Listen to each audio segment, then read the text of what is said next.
bienvenidos una vez más a sus cápsulas con un servidor Eric HT.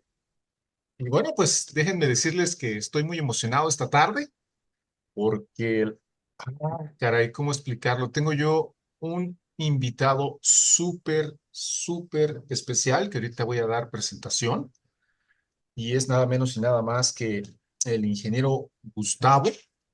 Ingeniero, buenas tardes, noches. Gracias por estar aquí participando en esta cápsula. ¿Qué tal? Buenas tardes, Eric.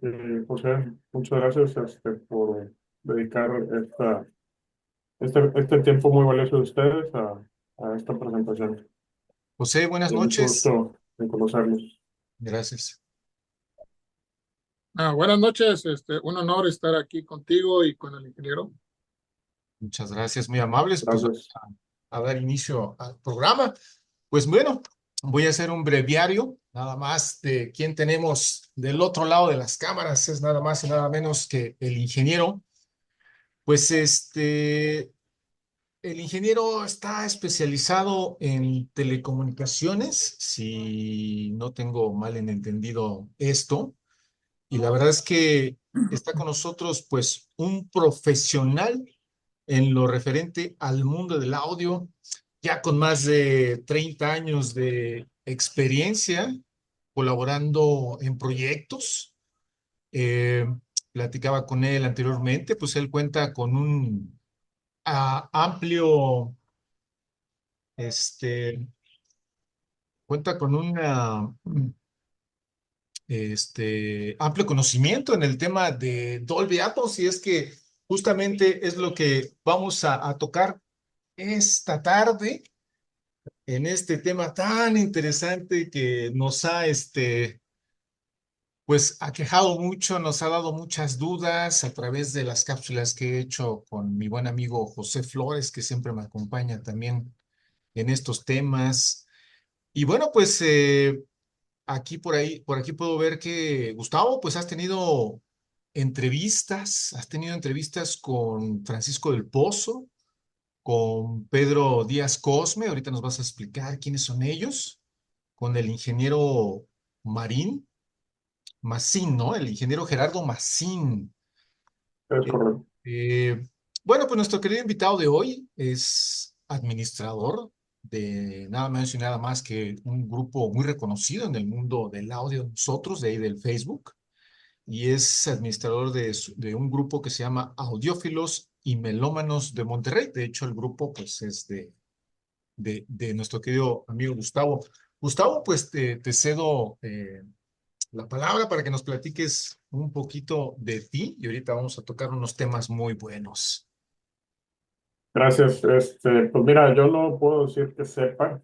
Yo creo que cada quien habla por su propia cuenta en cuanto a la experiencia y los temas que puedes manejar, ¿no?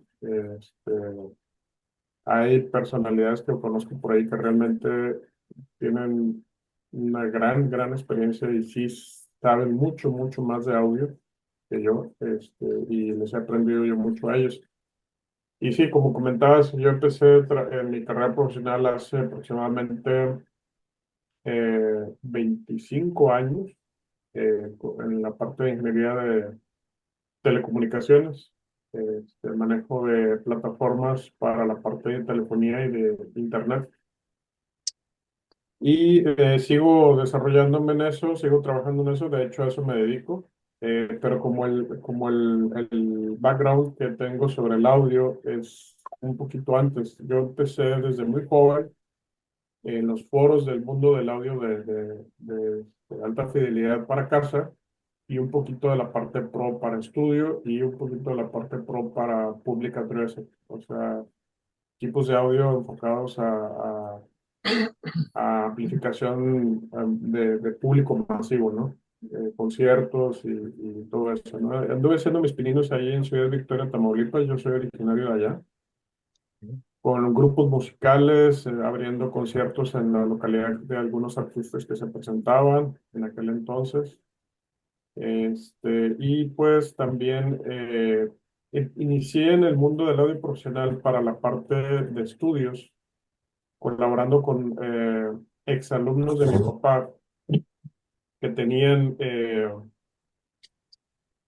ellos estaban muy apegados a la parte de una religión, ¿no? Entonces buscaban crear un estudio de grabaciones para no depender de otros y adquirir esos equipos pues instalarlos, ¿no? Entonces le dijeron a mi papá y, oye, pues tráete a este muchacho, le gusta, está en eso, vamos a prescindir de su colaboración. Pues ahí nos tienes viajando a Estados Unidos con esos grupos religiosos. Digo, no estaba yo inmiscuido en esa parte, yo respeto mucho ese tema, pero yo estaba encantado con el tema de aprender y de conocer y de trabajar en esa parte, ¿no? Pues íbamos a quitar sistemas y sendos equipos, porque eran estudios 100% análogos, 100% análogos. Todavía no teníamos el acceso a la parte digital porque los americanos se querían deshacer de esos equipos ya que habían comprado nuevos automatizados y digitales. Entonces, pues eran desde mezcladoras grandes, te puedo decir, desde 15 hasta 30 canales, grabadoras de carrete abierto también de varios canales, la masterizadora en estéreo y un pequeño rack con algunos efectos o algunos procesamientos de compresión, ecualización, el manejo de vías de las cintas, todo eso, ¿no? Entonces, pues era traer todo ese equipo y empezarlo a instalar en lo que se construía como facilidad o edificio donde iba a hacer la grabación de esas personas, ¿no? Y fue básicamente un inicio de aprendizaje prácticamente a golpes, como luego dicen por ahí coloquialmente, ¿no? Entonces Ujú. ahí me fogué mucho en esa parte y justo más o menos por ese tiempo fue cuando empezamos a interactuar con los foros que estaban en aquel entonces en el formato PHP, totalmente textuales. Y me fui involucrando ahí haciendo amistades con muchas personas en México, eh, que se estaban formando, que se estaban reuniendo en la Ciudad de México, ¿no? Muchos proveedores. Y se creó en aquel entonces el AVE Foro. Bueno, era todavía anterior porque era de la revista esta famosa de audio de México. ¿Se llama Ave Forum o Ave Foro? AVE Foro, pero originalmente era el foro de la revista Hometech. Ándale, ya. Entonces, Ajá. ahí empezamos a interactuar, hice muy buenas amistades con varias personas en el mundo del audio de alta fidelidad. Me quedé ya más enfocado en esa parte. Estuve trabajando con un ingeniero también en Ciudad de Victoria para la parte de audio automotriz y la reparación de bocinas. Se llama Tecnoaudio. Sigue vigente ese negocio, ya tiene, pues yo creo que 30 años, un poco más. Sí, sí, Es sí. un, es un pequeño negocio, pero que tiene una labor muy importante en su fin, ¿no? De que ellos están especializados en la reparación de bocinas. Y Perfecto. pues, pues así estuve, fui egresado del Instituto Tecnológico de Ciudad Victoria, Tamaulipas, hice algunos diplomados en el ITESM acá en Monterrey y actualmente estoy haciendo una maestría en la parte eh, tecnologías de la información o administración de nuevas tecnologías y pues ahí me fui inmiscuyendo, ¿no? Pero viene el Facebook y creo un grupo derivado de que en aquel entonces, en esos foros textuales, pues había mucha rencilla entre los importadores o proveedores de marcas en México por el tema de las ventas, ¿no? Entonces se había vuelto así como que muy áspero el ambiente, ¿no? Y ya llegaba un punto en el cual así como que aburría un poquito, como que se te hacía muy pesado, como que era mucho dime y direte. Y yo de puros puntos, justo cuando Facebook empezó a activar la funcionalidad de grupos y estaban abiertos, pues yo creo el mío. Y así se llamó desde entonces y tiene el mismo logotipo que es Es una fotografía de un artista muy famoso que hace ese tipo de fotos y diseños gráficos alusivos con temas clásicos aunados a la parte moderna, ¿no? De la tecnología. Son un buen de fotos que tiene por ahí. Pues creo ese grupo donde yo ponía links de temas interesantes que me encontraba en internet desde un punto de vista serio del manejo del audio, la mancuerna de la tecnología con el servicio al servicio del arte y sobre temas musicales. Entonces yo iba poniendo ahí mis cositas, ¿no?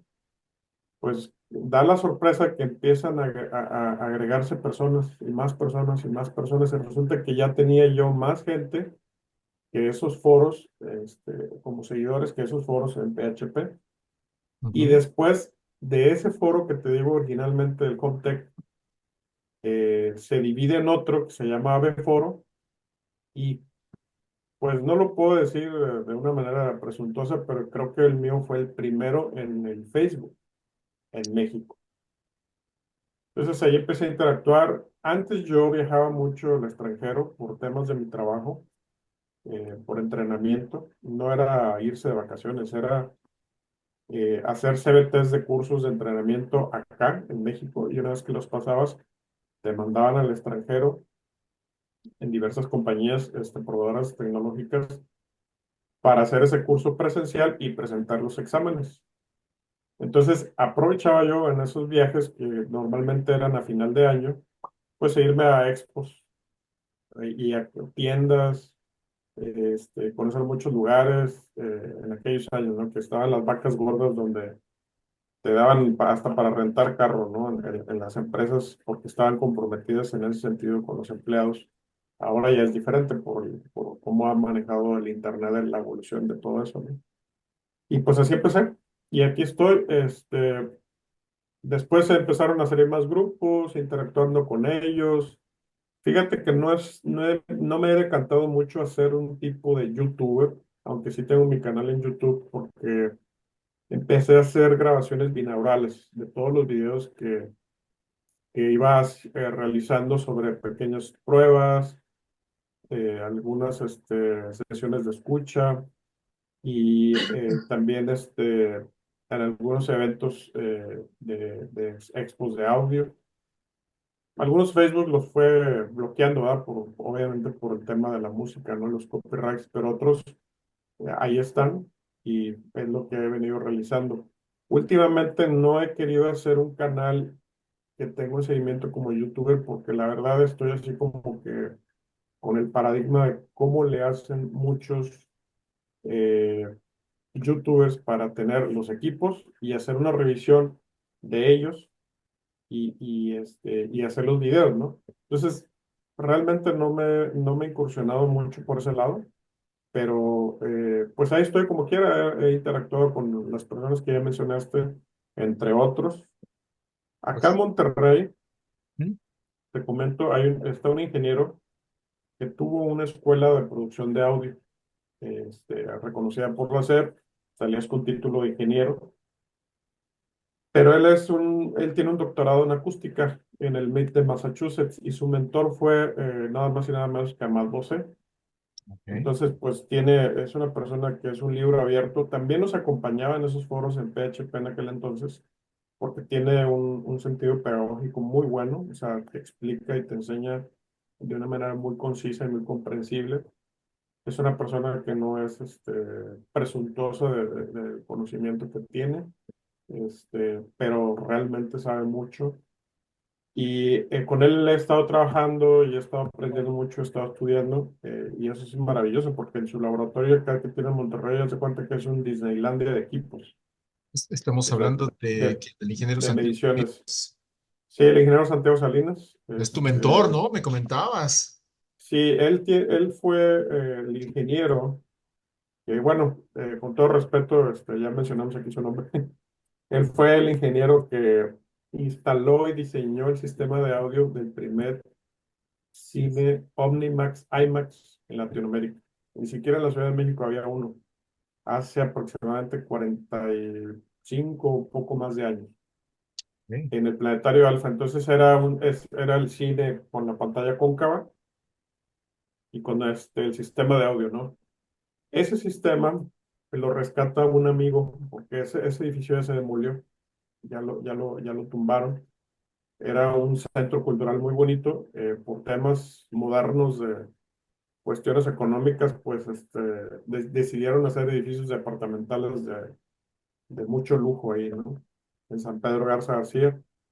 Pero él diseñó ese sistema de audio, lo implementó ahí y con un amigo que tenemos acá en Monterrey también, adquiere todo el sistema de audio y como un homenaje a él mismo, él está haciendo digamos, el mantenimiento, remozando todos los drivers, todas las cajas y están trabajando, ¿eh? Son drivers que tienen más de 45 años y suenan excelente. Y están aquí en un club audiófilo que es Bar en Monterrey, ahí con diversos equipos. A veces ahí nos reunimos y hacemos sesiones de escucha y pruebas y todo eso, ¿no? Y Es- básicamente ese es un poquito el repertorio, ¿no? no, pues me En parece estos genial. temas. Ujú. No, pues te agradecemos mucho pues toda tu amplia experiencia, conocimiento. Y justamente eso es lo que en esta cápsula necesitamos, una persona que sepa de estos temas. Y pues mira, mi querido Gustavo, como tú bien has visto anteriormente por ahí mis cápsulas y en algún momento hiciste por ahí comentarios, pues he tenido, fíjate, bajo tu experiencia, aprovechando con el tema que tienes de audio, de Dolby Atmos, pues por ahí se ha suscitado ahí ciertas dudas, ciertas cosas referente a ese tipo de audio. Hemos tenido ciertas discrepancias, dudas aquí con mi querido amigo José Flores con respecto a la cuestión del sistema que lleva en la parte de arriba que si realmente a veces se reproduce de manera correcta en el formato de películas en físico o a través de streaming, se reproduce bien el sonido, si a veces lo está haciendo virtual. Entonces se han suscitado ahí algunas cositas, ¿verdad, mi querido José? Sí, sobre todo el comportamiento, ¿no? Que yo he visto que ocurre aquí en mi sala.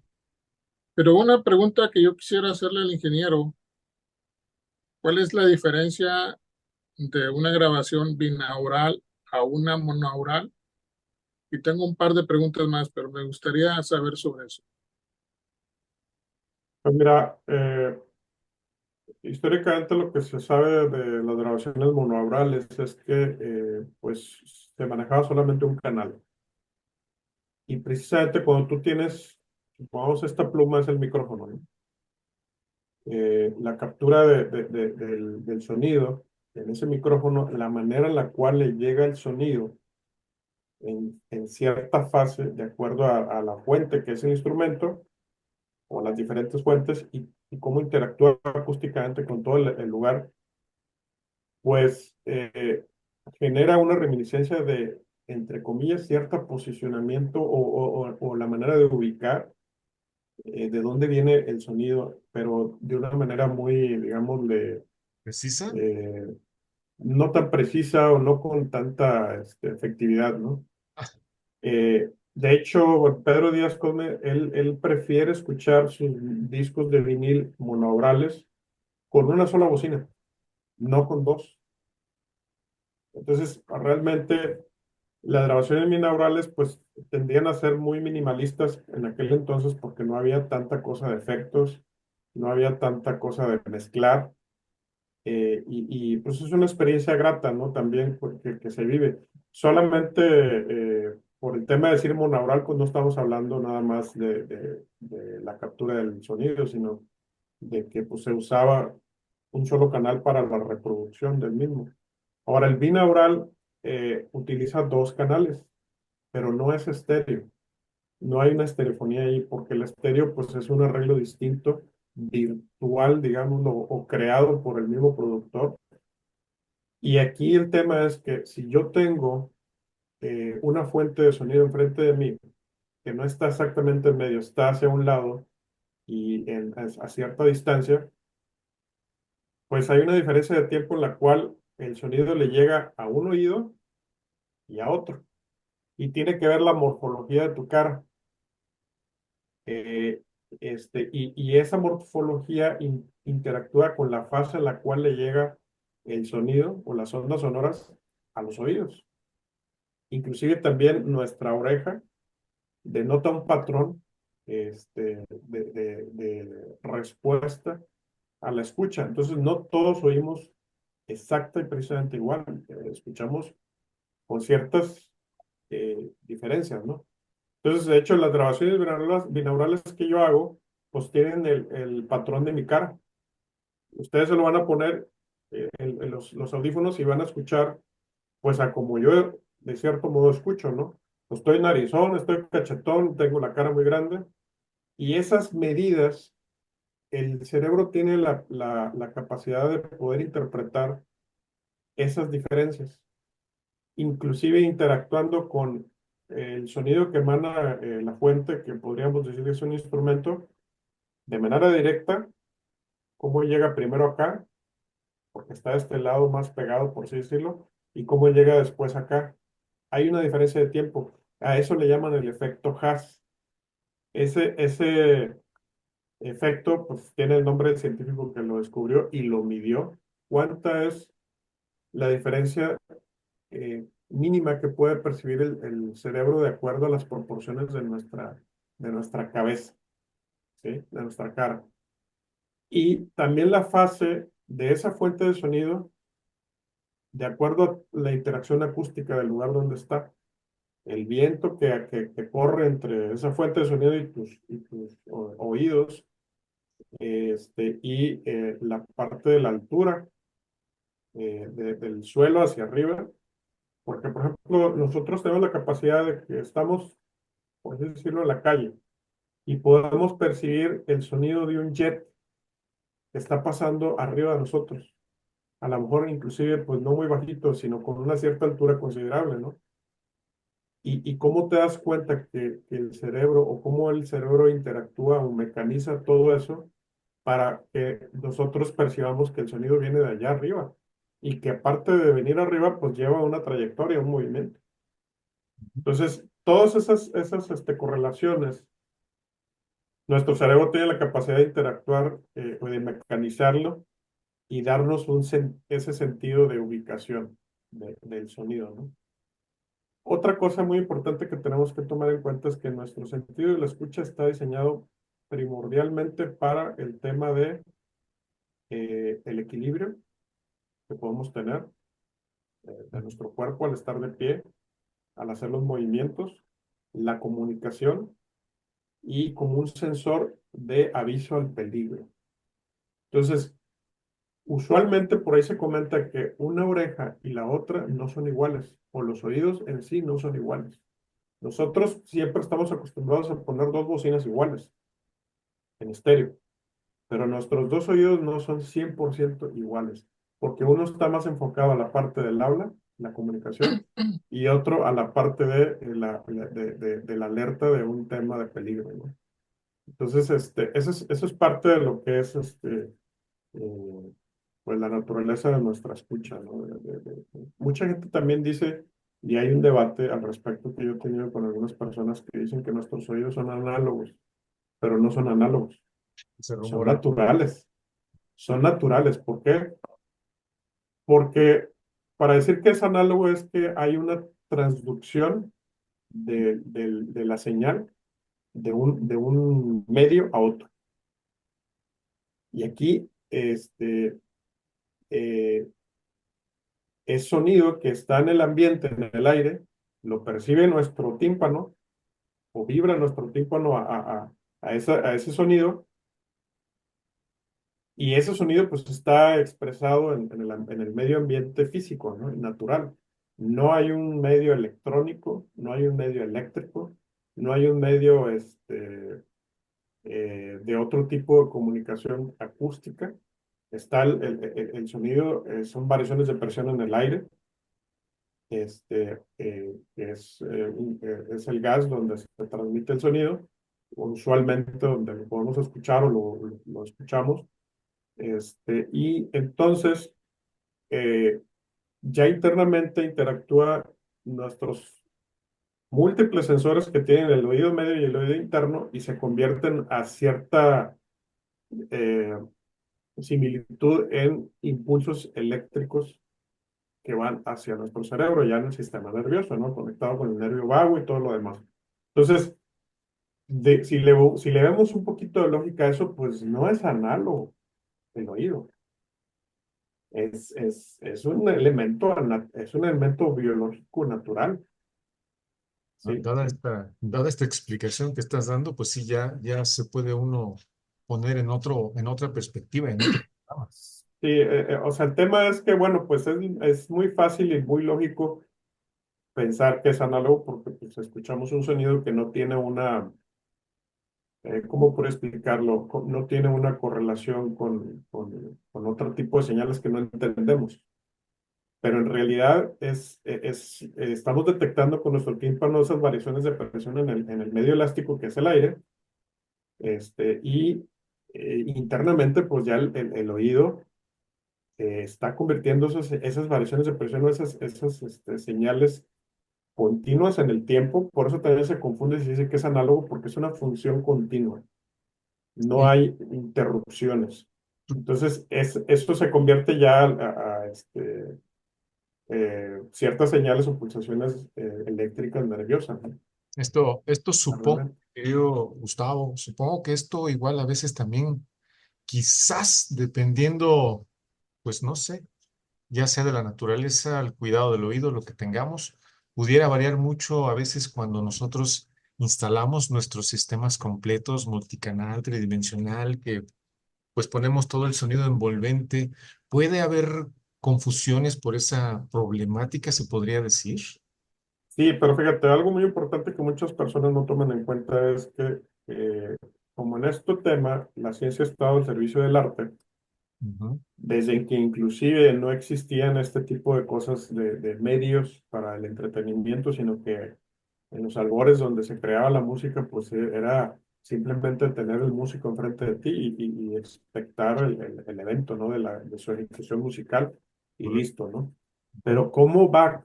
Fíjate, ¿cómo es que Bach, aparte de ser compositor, pues era todo un matemático y un físico, no reconocido como tal, pero tenía conocimientos porque él diseñaba órganos para iglesias Ujú. y te los afinaba con todo el registro de las escalas de las notas.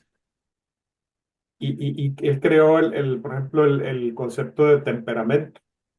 Esa es otra cosa que mucha gente, digo, ya estando entrados en gastos, entre comillas, por así decirlo, dentro de lo que viene siendo un hobby, pues estamos hablando de que hay muchas cosas que mucha gente hoy por hoy no maneja o no le ha interesado o no lo conoce y sería muy importante llevar todo ese tipo de temas porque tienen una razón de ser. Entonces, ¿qué pasa? Para eso están las normativas.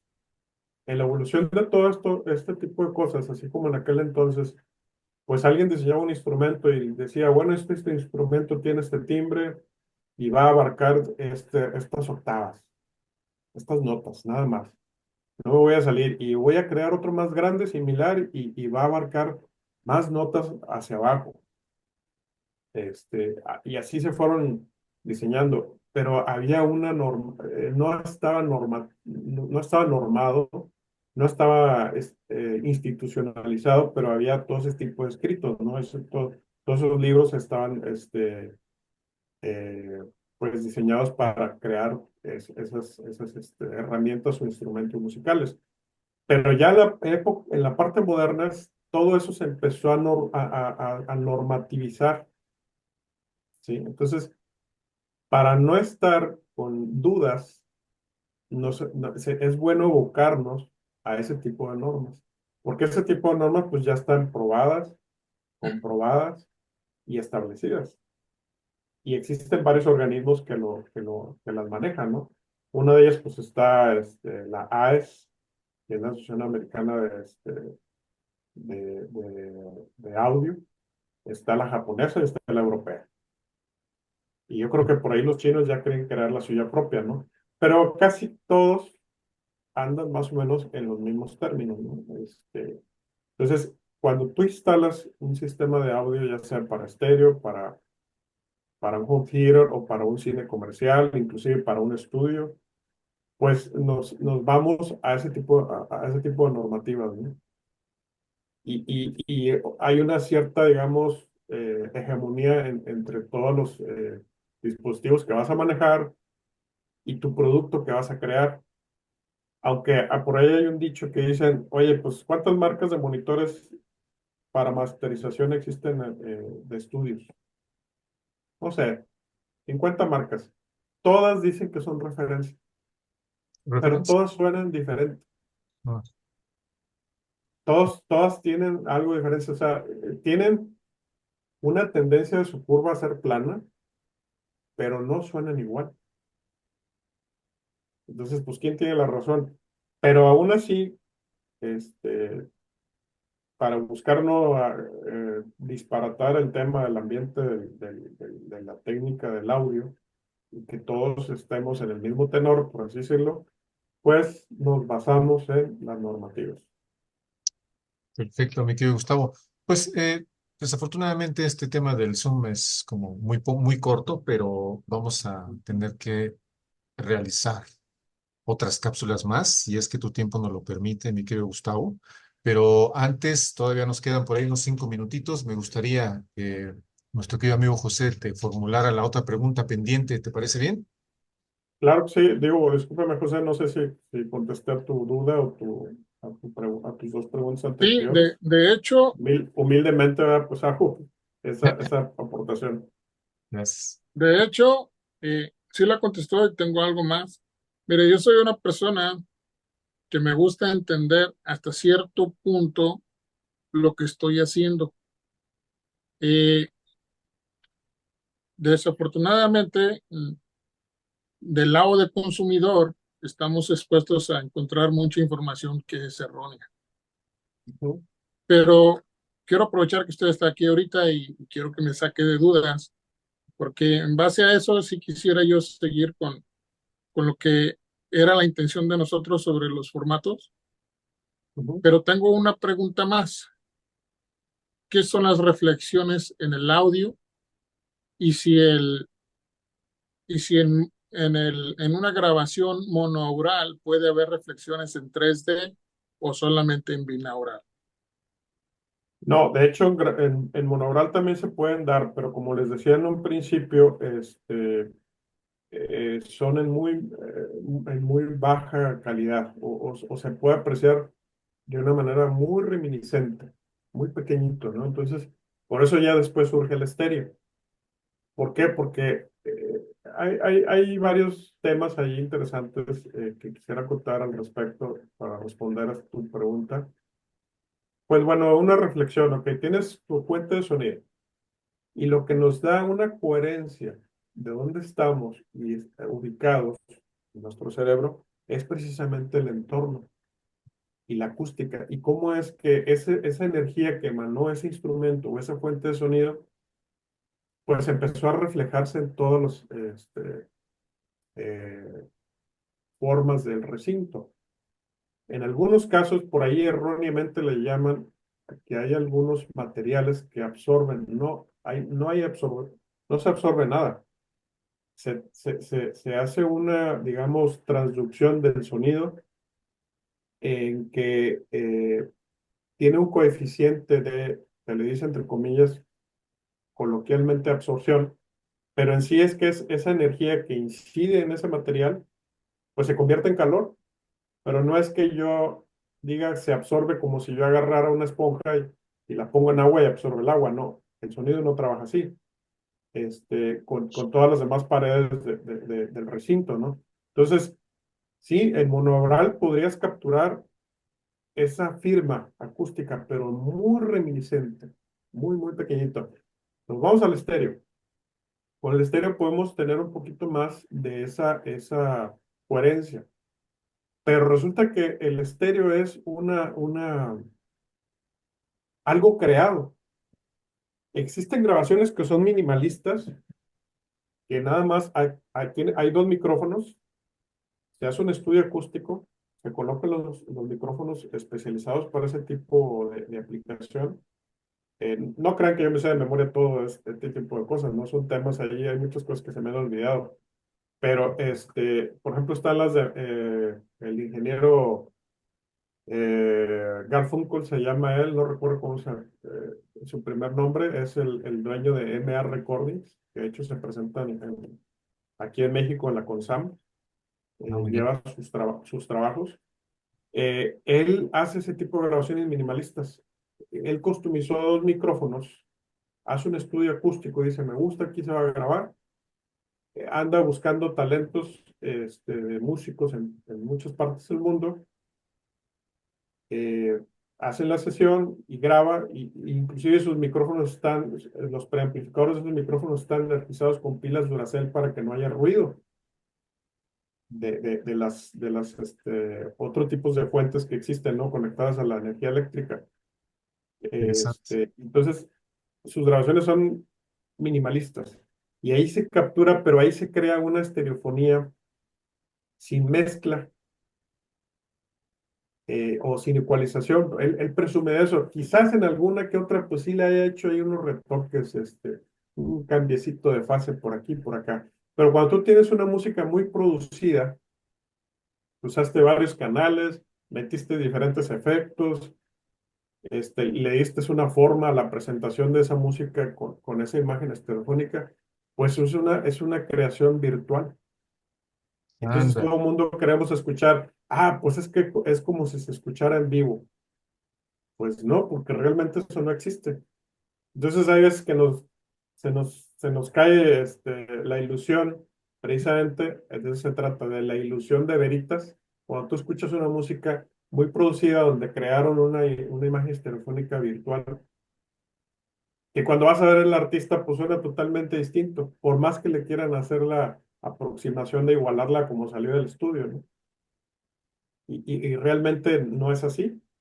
En el concierto en vivo, pues ahí estarán creando otro tipo de presentación, vaya, de generarte esa presentación musical hacia ti o hacia el público, quizás un poquito distinta de lo que hicieron en el estudio cuando tú lo escuchas en tu casa en Me- estéreo, Ajá, mi querido Gustavo, está ¿sí? extremadamente interesante esto. La verdad es que yo tenía la ideología de hacerte todavía un poquito de más preguntas, pero la verdad sí preferí mejor la cápsula que te des a conocer en esta cápsula y que vamos ahora Muchas sí gracias. en las subsecuentes, ahora sí vamos a formular unas ciertas preguntas para ti, pues está muy interesante.